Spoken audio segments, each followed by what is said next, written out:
Please take a moment to pause the video and reread the problem before listening on.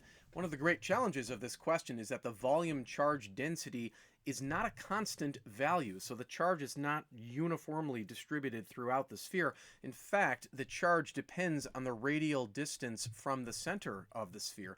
We can see that as the radial distance increases, the volume charge density also increases. So again, the volume charge density is not a constant, but rather variable. So in order for us to calculate the total charge on this sphere, we have to adopt this three-step process. In step one, we're going to envision the sphere as a series of thin concentric spherical shells.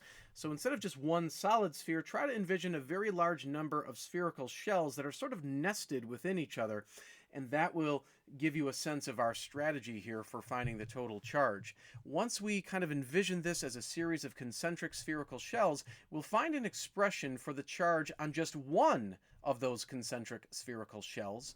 Once we have that expression for the charge on one spherical shell, we can integrate across the entire radius in order to find the total charge, or the sum of the charges on all of the concentric spheres, which will give us the charge on the solid sphere. So it's a bit of a process here.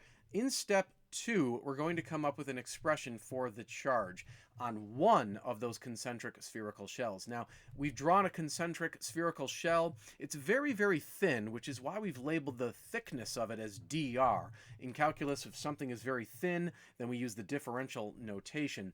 Now, let's step back and remember that the volume of a geometrical shape would be its area multiplied by its thickness. So that's just a general sort of expression for the volume of any sort of three-dimensional geometrical structure. Now here, our geometrical structure is a spherical shell. So the area of our spherical shell would be sort of the surface area of a sphere. So we're expected to know what the surface area of a sphere is. Hopefully you know that that's equal to 4 pi times the radius of that sphere squared. And then we're going to multiply it by the thickness, but as noted, the thickness is actually quite thin, and we've denoted that as dr. So this is going to serve as the volume of our very thin concentric spherical shell, and because it's a very thin spherical shell, the volume is going to be tiny, so we might even call that dV for the time being.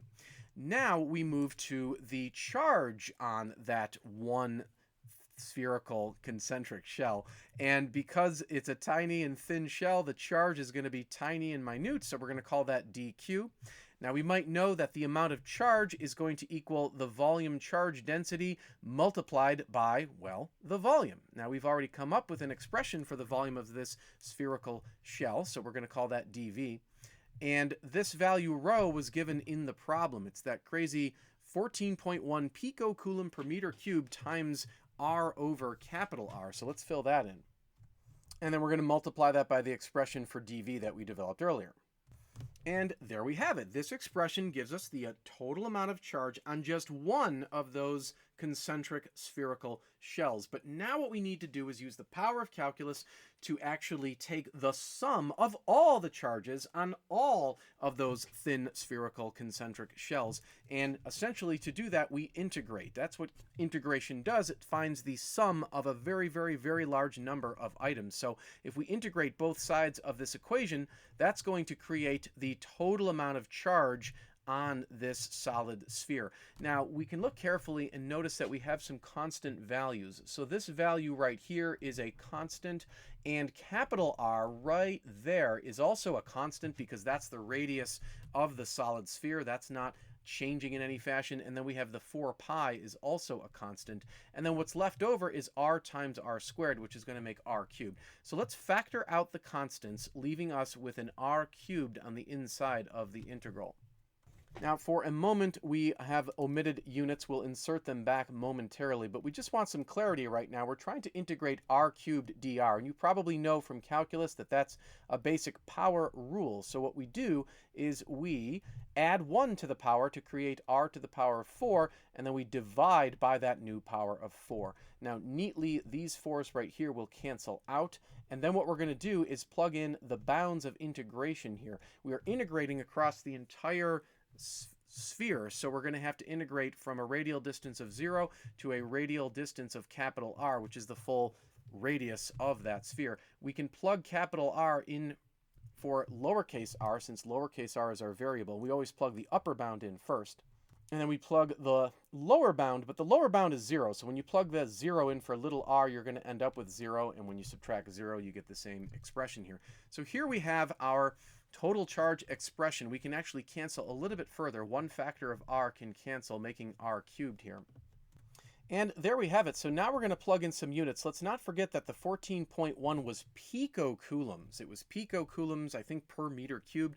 Picocoulombs requires us to multiply by 10 to the negative 12 coulombs, and that's over meters cubed. So be careful there. You're going to multiply that by pi, and then the total radius of our solid sphere was 5.6 centimeters, so that's 5.6 times 10 to the minus 2 meters, and then don't forget to cube that. And when you punch that in, you're going to get approximately 7.78 times 10 to the power of negative 15. Dimensionally, the meters cubed here and the meters cubed there cancel, leaving you with just coulombs. So this is the correct answer to part A. That's the total amount of charge present on this sphere of charge. Now in part B, we are asked to find the electric field magnitude at a radial distance of 0. So let's take a look at that. So here's that solid sphere of charge with a radius of capital R. We want the electric field at a radial distance of 0. So we can't even really draw that distance because it's 0, but we could just label R equals 0. Kind of a strange question in a way, because if we look at the formula for Gauss's law, which is how we can calculate the electric field in these problems, we have the total electric flux equal to the total amount of charge enclosed by our Gaussian surface divided by a constant. But ask yourself, if you have a point r equals 0, so what you would essentially have is a little sphere down here, a little Gaussian sphere whose radius is 0. So if a sphere has a radius of 0, is it really enclosing any charge? And of course the answer is no. Any sphere with radius 0 can't enclose anything. So the total amount of enclosed charge at r equals 0 is going to be 0, and therefore on the right-hand side of this equation we end up with 0. But if the right-hand side is 0, then the left-hand side is 0 as well, which means the electric field is going to have to equal 0. So the correct answer to part B is simply 0 newtons per coulomb. There is no electric field at the very center here because there's no enclosed charge at the very, very center of our solid sphere. So let's look at what part C is asking us to do. Part C is a little more interesting, more reasonable, because it wants the electric field at a distance of r divided by 2. So let's take a look at that. We went ahead and drew a Gaussian surface in orange. It's actually a Gaussian sphere that's concentric with the black solid sphere stated in the problem.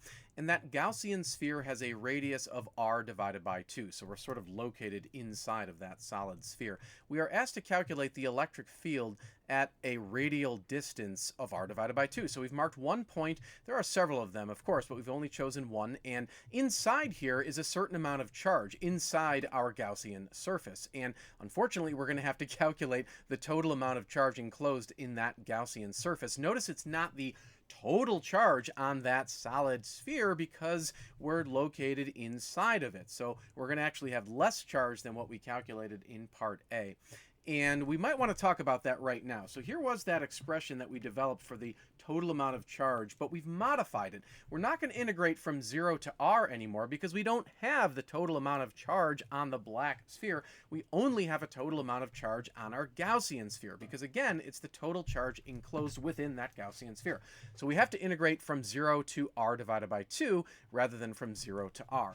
So we can actually go ahead and do that. We've canceled out the 4's just like we did before. We're going to plug r divided by 2 in for that variable little r right there.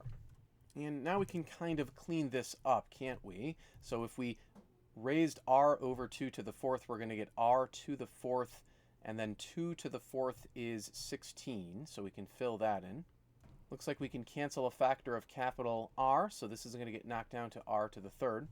And perhaps we can just go ahead and calculate this. Remember, this is the charge enclosed by our Gaussian sphere. Remember, the 14.1 was in terms of picocoulombs, so that's times 10 to the negative 12 coulombs per meter cubed. Multiply that by pi, multiply that by capital R, and let's just slide this over. Capital R was the 5.8 centimeters, so that's times 10 to the minus 2 meters. Don't forget to cube that, and then don't forget to divide by 16. And I just realized I misspoke. It was 5.6 centimeters was the radius, capital R. So that's going to be 5.6 times 10 to the minus 2. And when we compute that, we get an enclosed charge of approximately 4.86 times 10 to the negative 16. And this is going to come out in coulombs. So that's the charge enclosed by our Gaussian sphere. We're going to be plugging that charge in right here. We already know epsilon. Let's talk about the left-hand side of this integration. Now, we have a dot product there, and a dot product, let's make some room, a dot product can be rewritten in the following manner. We can take the magnitude of the electric field times the magnitude of the so-called dA vector and then multiply by the cosine of theta. Now, a dA vector is as follows. If you go back to the point on the Gaussian sphere that we had, there is a little patch element. You can imagine a little square area on the Gaussian sphere there, and that has a little bit of area, so we call that area dA. And the dA vector, by convention, will point away from the interior of the Gaussian sphere. So we're going to point our dA vector that way. Now, this Gaussian surface is filled up with some enclosed charge, which is positive charge. You may know that when you have positive charge, the electric field points away from the positive charge. So the electric field will be pointing radially in this direction. Ask yourself, what's the angle between the electric field and the dA vector? And you should see that the angle there is 0. The cosine of 0 degrees is 1, so we can actually take out that cosine theta term and just leave us with this EDA. Now, on every point of our Gaussian surface, we're going to have a constant electric field magnitude. And the reason for that is because all of these points in our Gaussian sphere are located the same radial distance from the center. So they're all symmetric in that sense. They're all going to have the same constant value, which means we can factor out E from the integral. And then finally, we have the integral of dA. You might wonder what that means. Well, this Gaussian sphere has several of these little dA patch elements. We only drew one, but all over the Gaussian sphere are these little square patch elements with their tiny little areas represented by dA. And the integral of dA tells us to take the sum of all of those dA patch elements. But if we took the sum of all of those dA patch elements, we would just get the surface area of our Gaussian sphere. And the surface area of a sphere is 4 pi times the radius of your sphere squared. Now, the radius of our Gaussian sphere was capital R divided by 2. So we'll fill that in, we'll square it, and then set that equal to the enclosed charge divided by epsilon. Now we are getting somewhere. We are almost there for calculating the electric field here. Why don't we simplify the right-hand side or the left-hand side a little bit. We have 4 pi times radius squared over 4. So nicely, those 4's are going to cancel. And then we'll divide by pi r squared to get our electric field. So there we have our electric field expression. We got to keep pushing this other work down the page, but we have the enclosed charge. We know capital R, we know epsilon, so let's fill in the known values. And if we carefully plug that into the calculator, we get a final answer for the electric field magnitude of 0.00558. And the standard unit of electric field is newtons per coulomb. This is the correct answer to that last question. And by last question, I meant part C. I think I got a little too excited there because of the complexity of this question. There is a part D as well. Whew, we have to calculate the electric field at a distance of capital R. Now, that's not going to be too bad, actually. Let's talk about why that will be. So in this case, the orange Gaussian sphere is going to have a radius of capital R, but the black sphere also has a radius of capital R. So the Gaussian sphere is basically enveloping completely the black sphere. And therefore, the amount of enclosed charge when applying Gauss's law is the total charge on the sphere. But we found that in part A of the question. So we've got the enclosed charge in this case because we are enclosing the entire sphere and therefore enclosing all of the charge on the sphere.